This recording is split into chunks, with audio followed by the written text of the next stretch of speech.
হবে। চতুর্থ নম্বরে আল্লাহর হুকুম এবং হাকাম, আদেশ নিষেধ। আমি আল্লাহরে বিশ্বাস করি, এই কথার কোনো দাম নাই যদি তার আদেশ না মানি। এই কথার কোনো দাম নাই যদি তার নিষেধকে আমি আমার জীবনে প্রত্যাহার না করে চলতে পারি। মুসলমান বলে দাবি করার কোনো মূল্য নেই।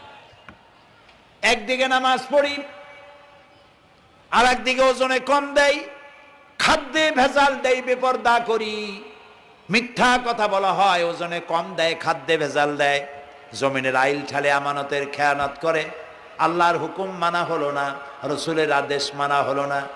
আল্লাহর উপর ঈমান আনার জন্য চতুর্থ শর্ত হচ্ছে আল্লাহ যা বলেছেন মাথা নত করে মেনে নিতে হবে, বলতে হবে সামি'না ওয়া আতা'না। বলেন সামি'না ওয়া আতা'না, শুনলাম আর মেনে নিলাম। বলেন তো জোরে, শুনলাম আর মেনে নিলাম। সুবহানাল্লাহ বলেন। মুমিন